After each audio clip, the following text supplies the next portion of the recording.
So, I'm Reg Local, and welcome to Advanced and Performance Midlife Crisis. Those of you that know me, or have met me, or have read the books, will probably know that I've made a few disparaging comments about motorcyclists in the past, and it's time for me to eat a little bit of humble pie. Because I've decided to go over to the dark side and become a motorcyclist. I say I've become a motorcyclist, but actually really I'm just a long-term driver who's now passed a motorbike test and got a motorbike. I wouldn't classify myself as a motorcyclist yet.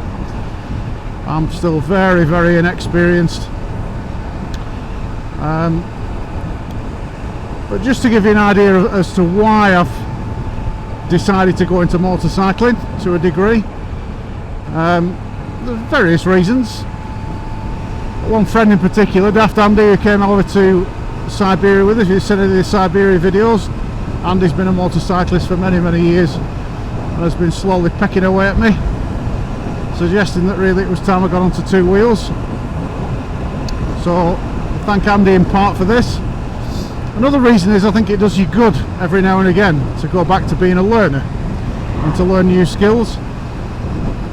And as a driver, like I say, I've been guilty of making various comments about motorcyclists over the years, and actually it's only fair that I have a go myself and put myself into their boots, shoes, helmet, all the rest of the clobber that you've got to wear.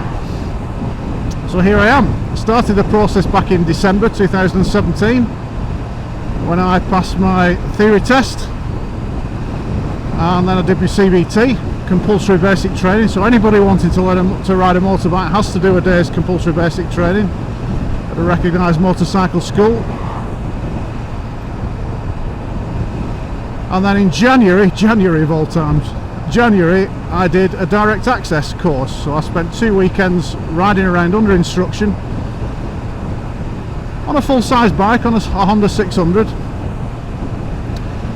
And then at the end of that process you've got 2 tests to pass these days. Module 1, which is low speed manoeuvring, emergency stop, emergency swerve and avoid, that kind of thing. The test centre, if you pass that, you then go on to do your mod 2, which is your on-road portion of the bike test.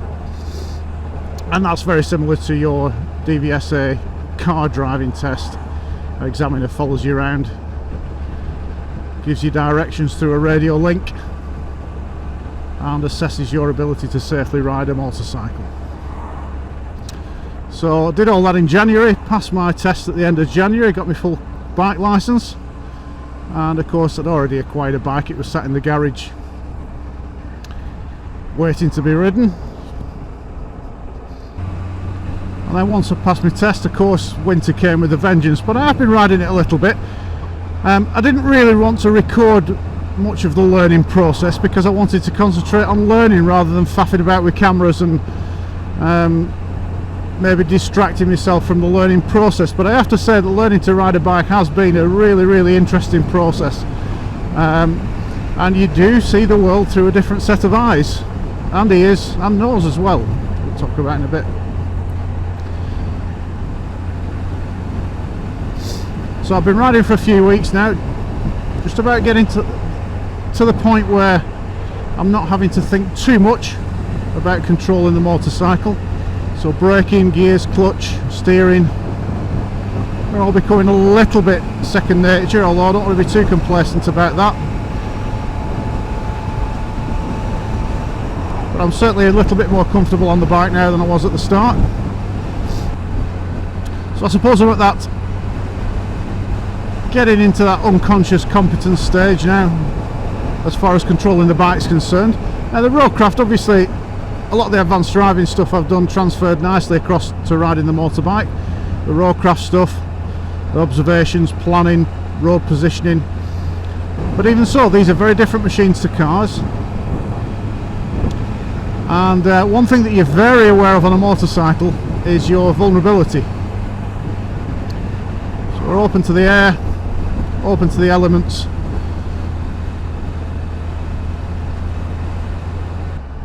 And that feeling of vulnerability tends to really concentrate the mind and focus the mind. Very easy to get distracted when you're driving.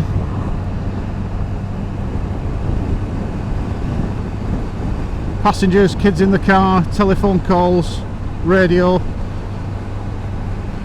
It's not that easy to get distracted when you're riding a motorbike, because it requires a lot more of your attention, a lot more of the time. It certainly does at the moment anyway.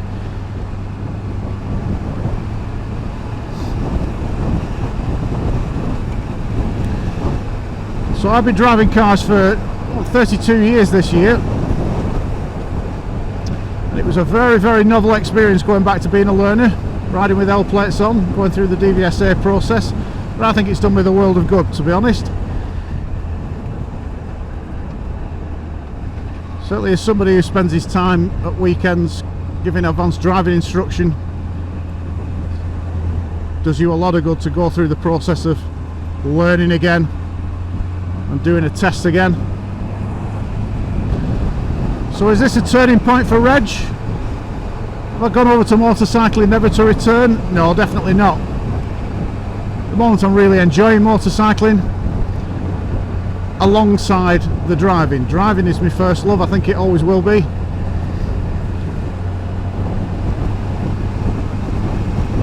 And there's absolutely no way I could describe myself as an advanced motorcyclist by any stretch of the imagination. I have literally just passed my test. So I'm still very much at that bottom of that very steep learning curve. I am going to go through some advanced instruction. We'll do an IAM advanced test later on this year at some point.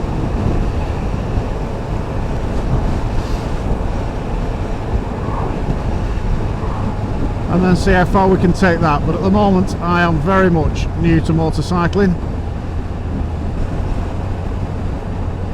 But I still think it's interesting to give you that comparison as somebody who's been driving for a long time, decided to go over to motorcycling. So what's the bike like to ride? Well, if you're the sort of driver that appreciates a car that gives you plenty of feedback, that has good steering feel, good acceleration, deceleration, strong braking, then you will love riding a motorbike. The power to rate ratio on these things is right up there with the very fastest supercars. I mean, this bike has about 140 brake horsepower, which isn't a huge amount when you compare it with cars, but it's only got 200 kilograms plus me, maybe 300 kilograms to move along the road.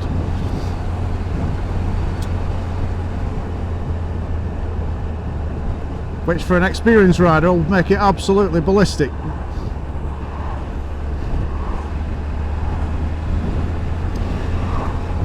Some interesting comparisons, things that we do in the car in advanced driving. Positioning wise, you've got a lot more scope for positioning a bike on the road because it's smaller. So if I move near side into this right hander, I can move further near side the whole bike.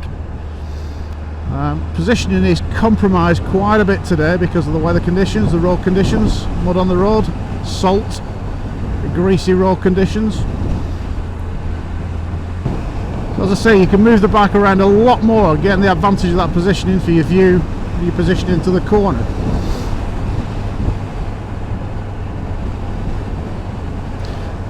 Leaning the bike into corners is an interesting experience.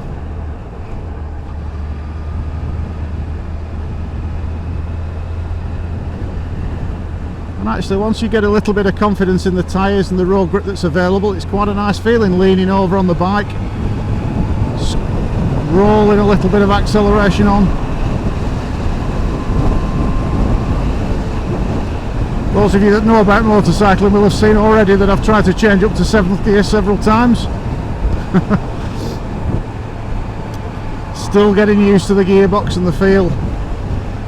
And even in top gear, we're in 6th gear now. This bike has loads of acceleration, loads of performance. Got to be very smooth. Smoothness is key. One of the things that I've realised at the moment is that you really need to make decisions about corners very early. especially in relation to your cornering line. There isn't a lot you can do to adjust a bike's line once you've committed to a corner. So I'm finding that I'm very much at the moment slowing and then building the speed up gradually through the corner.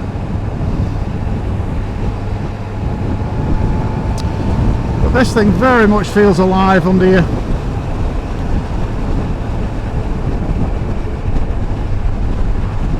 A real pleasure to ride. You notice that I'm not a fair weather biker. This is the first day that the roads have been really passable on a motorcycle since we had the very cold snap at the beginning of March. It's the first day of the thaw. So I'm not really doing anything more than sticking the bike in top gear at the moment and just riding that easy wave of torque. Certainly don't want to be putting the bike anywhere near its limits today. Not that I would anyway. But even so, it's a very nice thing to roll along these sort of speeds. Mirrors are a little bit difficult on a bike. You've no centre mirror, obviously, that's where your head is. And these mirrors, you spend half your time trying to look around your own elbows and shoulders, tucking your elbows in. Shoulder checks, you can see people do life-saving checks, very very important, because that's there's a big blind spot to both sides of you on a bike. You've got to be very careful with. But overall, this feeling of just rolling along smoothly, tipping the bike into corners gently and squeezing the accelerator, or rolling the accelerator on, is a very very nice feeling. Really really enjoying it.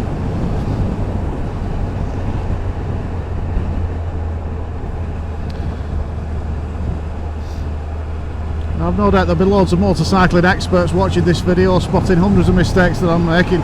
Please feel free to share them in the comments. I am not on here for 1 second trying to pretend to be an expert advanced motorcyclist. I've passed my test. I've read roadcraft for motorcyclists and motorcycle roadcraft, watched a few videos on YouTube, and I've been out with Andy a couple of times having a ride out. Other than that, I am very much still a beginner at this.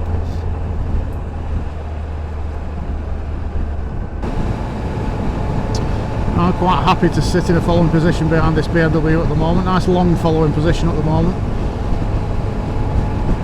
So I'm not really keen to overtake too much.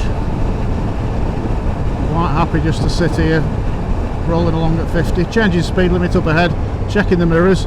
One thing you've got to bear in mind with bikes, and one thing I've noticed very early on when I started riding them, was that retardation is very strong when you're off the throttle. So if you roll off the gas, the bike slows down quite dramatically. The only thing I've ever driven before that has a similar feeling was the Tesla. So there I've managed to slow down in top gear down to 30 without touching the brakes. But what I do tend to do, if I've got somebody close behind like I have now, just brush the brake pedal, and that's not to slow the car down, it's just to show brake lights to the car behind so that he knows I'm slowing. Just down to 4th as we roll through here. It's a pedestrian crossing. I'm just checking out that there's nobody on the crossing at the moment. Scanning into these junctions, very very aware of vehicles pulling up to the junction, just checking the guy, the walking stick.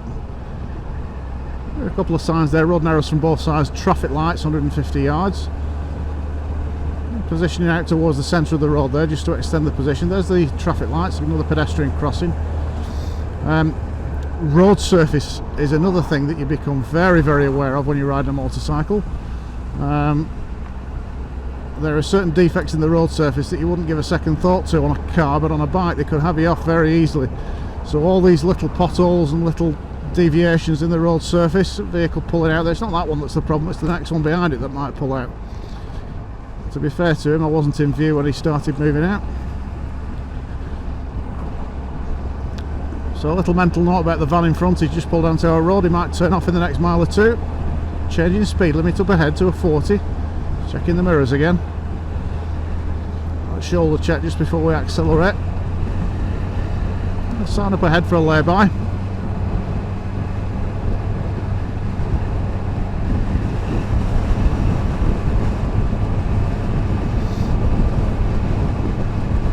still in a 40 limit, still keeping well away from all this compacted snow on the near side. There's a lot of people who just ride the bikes during the finer weather, and to be honest, I don't blame them one bit. But actually I bought some decent kit, heated grips on the bike. I've never once felt cold riding in any of this weather, as long as you cover all your gaps up, there's no little gaps at your neck, collar and cuffs, keep everything zipped up, keep the wind out. Actually, motorcycle clothing very, very efficient at keeping the cold weather out. Very nice place to sit actually up on the bike. Your view isn't really obscured by anything. I keep moving my head around, eyes into the distance.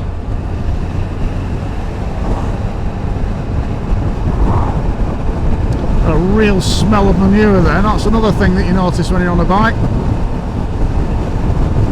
Smell all sorts of things. You drive past restaurants and takeaways, you can smell the food, makes your tummy rumble. So the diesel spillage on the road, you can smell it quite often before you can see it, and that really gets your spider senses tingling.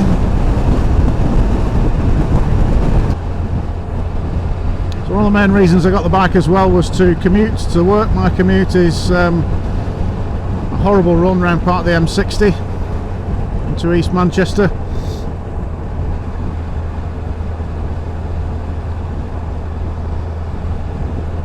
And now I'm just starting to get the confidence to start filtering through traffic a little bit.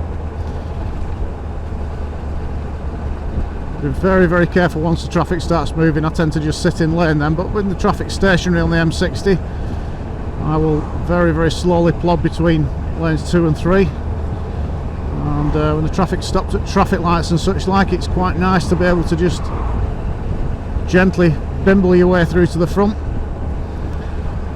As soon as the lights change, you're away on this thing. It's not really anybody got much of a chance of stuffing you at the lights. And it's quite a nice way to keep moving rather than sitting in traffic and getting frustrated. It's very, very nice to keep moving on a bike. There's a bit of faff at either end, getting changed and having showers and things, but actually I think it's worth it. It's worth that extra faff.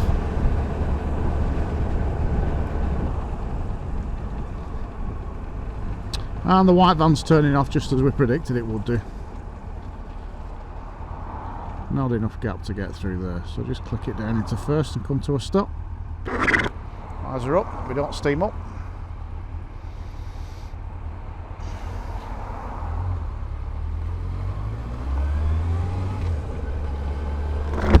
So a little word about the bike. It's a 2003 Yamaha Phaser 1000. Bought it from a chap fairly local to me who has really, really looked after it. It's absolutely immaculate. It's up to me now to make sure that I don't ruin it. That one little issue when I first got it, that was a fault with the what's called the X-up system, which is a valve in the exhaust. It stays closed at lower revs and opens at higher revs.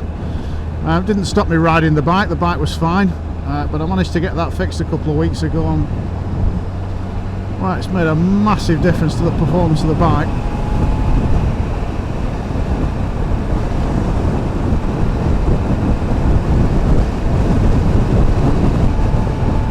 One of the other things about motorcycling, is certainly about owning a motorcycle, is that they are a very nice thing to own. It's been very nice to have this in the garage, tinker with them and clean them and polish them, buy them little presents. But they do require a little bit more attention. They require you to check the tyre pressures a bit more regularly, check the chain tension, make sure the chain is lubricated. You know, the mechanical condition of the bike has a much more obvious link with your ability to survive out here. There's much more of an incentive to just check, tinker, make sure everything's fit to ride.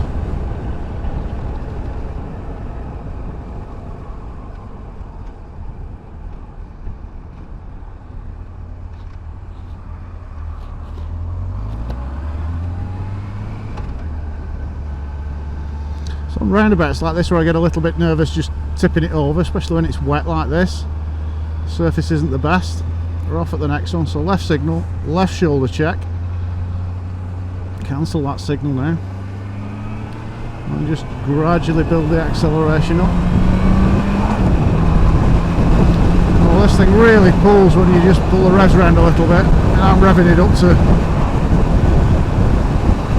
5,500, 6,000 revs. It's still got another 6,000 to go. Incredible.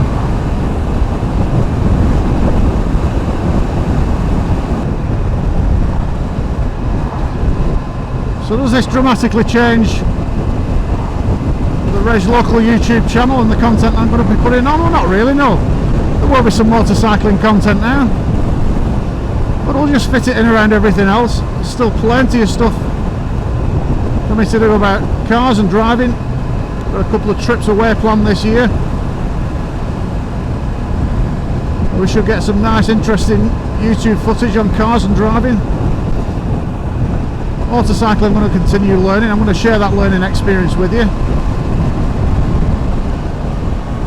But if you're into cars, don't think that I've suddenly stopped doing the stuff with cars, stopped doing the driving stuff, gone over to motorcycling. It's just another interesting thing that we can include on the channel. So that's it for now. That's my introduction to motorcycling. Thanks for watching. Don't forget to subscribe if you enjoyed the video. And don't forget to have a look at the website as well, www.reglocal.com. Loads more information about advanced and performance driving rather than motorcycling there.